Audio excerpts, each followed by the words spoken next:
کیا وہ سیاسی استحکام لانے کا باعث بنے گی؟ اس وقت کی جو موجودہ صورتحال ہے، مثلا جس طریقے سے تحریک انصاف کے جو بیشتر امیدوار ہیں ان کے جو نامینیشن پیپرز ہیں ان کو مسترد کر دیا گیا ہے، اسی طرح سے تحریک انصاف کے چیئرمین یا جو سابقہ یا بانی چیئرمین عمران خان جیل میں ہیں، اور وہ مسلسل الزام عائد کر رہے ہیں کہ لیول پلینگ فیلڈ مہیا نہیں کیا جا رہا، پھر دوسری جو پکڑ دھکڑ اور باقی جو معاملات ہیں، تو یہ بات تو طے ہے کہ اگر 8 فروری کو انتخابات ہوتے ہیں تو اس کی جو لیجٹمیسی ہے اس کے حوالے سے کئی سوالات ہوں گے، اور اتنی پولرائزیشن یعنی کہ اتنی سیاسی طور پر جب معاشرہ تقسیم ہوگا تو جو بھی حکومت بن کر سامنے آئے گی کہ کیا اس کے لیے ممکن ہوگا کہ وہ مشکل اور اہم فیصلے کرے، وہ معاشی اعتبار سے ہوں، وہ باقی جو ایریاز ہوں، کیونکہ عام طور پر دیکھا یہی گیا ہے کہ جب اس طرح انتخابات کے بعد کوئی بھی گورنمنٹ بنتی ہے تو اس کو اپنی سروائیول کی جنگ لڑنا پڑتی ہے، بجائے اس کے کہ وہ فوکس کرے، جو اصل فیصلے کرے، وہ اپنی سروائیول کی جنگ لڑتی ہے۔ اور پاکستان کے لیے اس وقت آپ کہہ سکتے ہیں کہ غلطی کی گنجائش بالکل نہیں ہے۔ جو سب سے بڑا چیلنج 2023 میں، جیسے میں نے کہا کہ ہم دیوالیہ ہونے سے بال بل بچے، 2024 میں اگین جو پاکستان کی معیشت ہے یہ سب سے بڑا چیلنج ہوگا، اور اس کی وجوہات ہیں۔ میں آپ کے ساتھ کچھ نمبر شیئر کرتا ہوں جس کے بعد آپ کو خود اندازہ ہوگا کہ ہماری اس وقت جو معاشی صورتحال ہے وہ کتنی آپ کہہ سکتے ہیں کہ مشکل صورتحال سے دوچار ہے۔ اس وقت پاکستان کے جو قرضے ہیں، مجموعی قرضے، وہ بڑھ کر 78,000 ارب روپے تک پہنچ چکے ہیں، 78,000 ارب روپے تک پہنچ چکے ہیں، اور اگلے 3 سالوں میں پاکستان نے جو بیرونی قرضوں کی مد میں ادائیگیاں کرنی ہیں وہ کوئی 70 ارب ڈالر بنتے ہیں، یعنی کہ ہر سال پاکستان کو 23-23.5 ارب ڈالر اضافی چاہیے ہوں گے جو ہم نے قرضے ادا کرنے ہیں بیرونی۔ اور آپ کے پاس ڈالرز کس صورت میں آتے ہیں؟ اس کے 2-3 بڑے سمپل ذرائع ہیں۔ ایک، آپ کی برآمدات جو ہیں وہ اچھی ہونی چاہیے۔ دوسرا، فورن ریمیٹنس، یعنی کہ بیرون ملک مقیم جو پاکستانی پیسہ واپس بھیجتے ہیں اس کے نتیجے میں پاکستان میں فورن ریمیٹنس آتی ہے۔ تیسرا، آپ کے ملک میں غیر ملکی سرمایہ کاری ہو۔ یہ 3 بڑے ایریاز ہیں جس کے تحت کسی بھی ملک کی جو معیشت ہے اس پر وہ ڈیپینڈ کر رہی ہوتی ہے۔ لیکن پاکستان کے اس وقت اگر آپ حالات دیکھیں، جن قرضوں کے بوجھ تلے ہم دبے ہوئے ہیں، اور اوور نائٹ یہ تبدیلی نہیں آنے والی، یعنی کہ پاکستان کی موجودہ اگر 30-31 ارب ڈالر کی برآمدات ہیں تو ایسا ممکن نہیں ہے کہ یہ اوور نائٹ 100 ارب ڈالر تک پہنچ جائیں گی اور ہمارے پاس اتنے ڈالرز آ جائیں گے کہ ہم آرام سے اپنی جو بیرونی قرضوں کی ادائیگیاں ہیں وہ کر لیں گے۔ پھر اسی طرح سے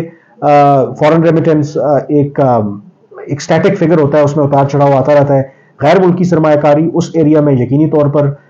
ہم امید تو لگائے بیٹھے ہیں، اسپیشل انویسٹمنٹ فیسیلیٹیشن کونسل جو ہم نے بنائی کہ سعودی عرب اور UAE سے اربوں ڈالر سرمایہ کاری پاکستان میں آئے گی۔ اگین وہ سرمایہ کاری اسی صورت میں آئے گی جب پاکستان کے اندر سیاسی استحکام ہوگا، جب اس ملک کے اندر ایک ایسی حکومت ہوگی جس کا کم از کم پتہ ہوگا کہ یہ چند سال تو اقتدار میں رہیں گے، کیونکہ کوئی بھی سرمایہ کار دنیا کا، کوئی بھی ملک کسی ایسے ملک میں کبھی بھی سرمایہ کاری نہیں کرے گا جس ملک کے بارے میں یہ نہ پتا ہو کہ وہاں پر جو حکومت ہے وہ کتنے دن رہے گی۔ تو اگین تمام چیزیں آخر پولیٹیکل سٹیبلٹی کے اوپر آ کے رکتی ہیں، اور موجودہ صورتحال میں ایسا نظر نہیں آ رہا کہ پاکستان جو پولیٹیکل سٹیبلٹی کی طرف وہ جا رہا ہے۔ اور اس میں امپورٹنٹ بات ہے جس طریقے سے قرضوں کا بوجھ پاکستان کے اوپر بڑھ رہا ہے، یعنی کہ اس مالی سال کے اندر صرف 1 سال کے اندر ہم نے جو سود کی ادائیگی کرنی ہے قرضوں کے اوپر وہ 8,300 ارب روپے ہے۔ ایک اور نمبر آپ کے ساتھ میں شیئر کروں گا، آپ یقینی طور پر حیران ہو جائیں گے کہ پہلے 6 ماہ میں بہت اچھی بات ہے کہ FBR نے اپنے ہدف سے زیادہ یعنی کہ 15 ارب روپے زیادہ اکٹھے کیے ہیں، یعنی کہ 4,425 ارب روپے کا اگر ہدف تھا تو FBR نے پہلے 6 ماہ میں 4,440 ارب روپے اکٹھے کیے ہیں۔ لیکن آپ یہ سن کر حیران ہو جائیں گے کہ 4,440 ارب روپے میں سے پاکستان نے 2,911 ارب روپے صرف سود کی مد میں ادا کیے ہیں۔ تو آپ امیجن کریں کہ پاکستان کی جو آمدن ہے اس کا جو بیشتر حصہ پرنسپل اماؤنٹ بھی نہیں، صرف آپ سود کی ادائیگیوں پر جا رہا ہے۔ تو آپ تصور کر سکتے ہیں کہ اگر ہم نے فی الفور ہنگامی بنیادوں کے اوپر اپنے جو اکنامک فنڈامنٹلز ہیں ان کو درست نہ کیا تو پاکستان کا پھر کیا حال ہوگا. اس میں جو امپورٹنٹ اور کنسرن والی بات ہے کہ اس وقت جتنی جو بڑی سیاسی جماعتیں ہیں یا وہ جماعتیں جن کا اقتدار میں آنے کے امکانات ہیں، کسی ایک جماعت کے پاس بھی ایسا جامع روڈ میپ نہیں ہے جس میں وہ عوام کو، جس میں پاکستان کے لوگوں کو وہ یہ بتا سکیں کہ پاکستان کو اس معاشی دلدل سے کیسے نکالنا ہے. تو یہ بھی آئی تھنک آپ کہہ سکتے ہیں کہ یہ سانے سے بھی بڑا ایک آپ کہہ سکتے ہیں کہ ٹریجڈی ہے کہ ایک طرف ہم جن مسائل سے دوچار ہیں، دوسری طرف جو ہماری سیاسی جماعتیں ہیں، جو باقی سٹیک ہولڈرز ہیں، ان کے پاس بھی کوئی ایسا پلان نہیں ہے کہ پاکستان کو اس معاشی یا مشکل سے کیسے نکالنا ہے. اور اس کے ساتھ پھر جو ایک اور ایشو جڑا ہوا ہے، جب آپ کو پتا ہے کہ معاشی طور پر آپ کمزور ہوں، سیاسی عدم استحکام ہو، تو پھر جو یہ دہشت گرد گروہ ہیں یہ بھی اس چیز کا بھرپور فائدہ اٹھاتے ہیں. 2023 میں جیسے میں نے کہا کہ دہشت گردی کے واقعات میں بے پناہ اضافہ ہوا، 2024 میں بھی خدشہ یہی ہے کہ ایک طرف اگر معاشی طور پر ہم سٹیبل نہیں ہوں گے، سیاسی عدم استحکام ہوگا، تو یقینی طور پر جو دہشت گردی کے خلاف جنگ ہے وہ پاکستان کے لیے مزید پیچیدہ ہو جائے گی. اور اس کے اندر جو سب سے بڑا چیلنج پاکستان کو جو 2024 میں فیس کرنا پڑ سکتا ہے وہ ہے پاکستان اور افغانستان کے تعلقات. کیونکہ افغان طالبان نے واضح طور پر ٹی ٹی پی کے خلاف کارروائی کرنے سے انکار کیا ہے، اور ابھی تک پاکستان نے جو بھی ٹیکٹکس اپنائی، جو بھی دباؤ افغان طالبان کے اوپر ڈالا، اس کا خاطر خواہ کوئی نتیجہ نہیں نکلا. تو خدشہ یہی ہے کہ 2024 میں پاکستان اور افغانستان کے تعلقات مزید خراب ہونے کا خدشہ ہے. اور اس میں جو سب سے کنسرن والی بات ہے کہ اگر Afghan Taliban T T P کے خلاف کوئی کارروائی نہیں کرتے اور دہشت گردی کے واقعات میں اسی طرح سے پاکستان میں اضافہ ہوتا رہتا ہے، تو پھر پاکستان کے پاس کیا آپشن ہے؟ کیا پاکستان آل آؤٹ جائے گا؟ کیا پاکستان سرحد پار دہشت گردی کے جو ٹھکانے ہیں ان کے خلاف کارروائی کرے گا؟ کیا کوئی ایئر سٹرائکس کیے جائیں گے؟ یہ وہ تمام چیلنجز ہیں جو پاکستان کے لیے آئی تھنک چیزیں مزید جو ہیں وہ مشکل بنائیں گی. آخر میں ظاہر ہے کہ پاکستان میں بھی انتخابات ہو رہے ہیں 8 فروری کو، تو 2024 میں بھی بھارت میں بھی انتخابات ہونے ہیں. تو کیا پاکستان اور بھارت کے تعلقات میں بہتری کا کوئی امکان ہے؟ گزشتہ کئی سالوں سے ایک سٹیٹس کو ہے، اور اس کی وجہ جو 5 اگست 2019 کو بھارتی حکومت کا جو اقدام تھا، کشمیر کی خصوصی حیثیت انہوں نے ختم کی تھی، اس کے بعد پاکستان نے بھارت کے ساتھ جو اپنے تعلقات ہیں ان کو ڈاؤن گریڈ کیا. کہ جب جنرل باجوہ آرمی چیف تھے، ایک کوشش ضرور ہوئی کہ دونوں ملکوں کے تعلقات کو بحال کیا جائے. اس میں ایک پیش رفت ہم نے دیکھی کہ فروری 2021 میں دونوں ملکوں نے اگری کیا کہ لائن آف کنٹرول کے اوپر جو جنگ بندی ہے اس کو بحال کیا جائے، اور فروری 2021 کے بعد آج تک لائن آف کنٹرول کے اوپر کوئی بڑا اس طرح کا واقعہ نہیں ہوا، سیز فائر کی وائلیشن نہیں ہوئی. ایٹ لیسٹ اس اینڈ کے اوپر چیزیں جو ہیں وہ آپ کہہ سکتے ہیں کہ پرسکون ہیں. لیکن جو دونوں ملکوں کے درمیان دو طرفہ تعلقات ہیں، وہ تجارتی تعلقات ہوں یا باقی جو معاملات ہوں، اس کے اوپر کوئی خاص پیش رفت نہیں ہوئی. ایک امید کی کرن ضرور ہے کہ اگر پاکستان میں انتخابات ہوتے ہیں، انڈیا کے اندر بھی انتخابات کے بعد جو گورنمنٹ آتی ہے، تو شاید کچھ نہ کچھ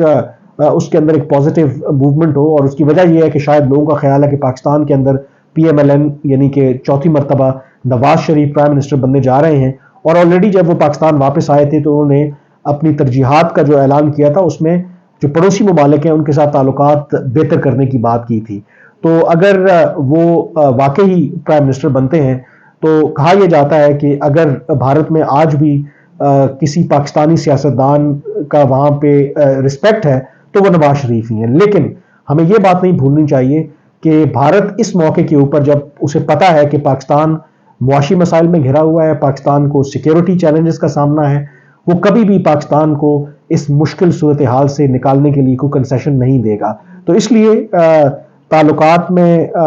یہ سمجھنا کہ بہت بڑا بریک تھرو ہوگا، یہ ہوتا نظر نہیں آ رہا. ہاں یہ ممکن ہے کہ شاید جو موجودہ ایک سٹیٹس کو ہے، موجودہ جو ایک تناؤ ہے، اس میں کچھ کمی ضرور ہو، لیکن بہت بڑا بریک تھرو ایکسپیکٹ کرنا آئی تھنک یہ وائز نہیں ہوگا. لیکن over all I think 2024 Pakistan کے لیے اگین بہت چیلنجنگ سال ہوگا، اور اگر ہم سیاسی استحکام اس ملک میں نہ لا پائے اور اپنے اکنامک فنڈامنٹلز کو ٹھیک نہ کیا تو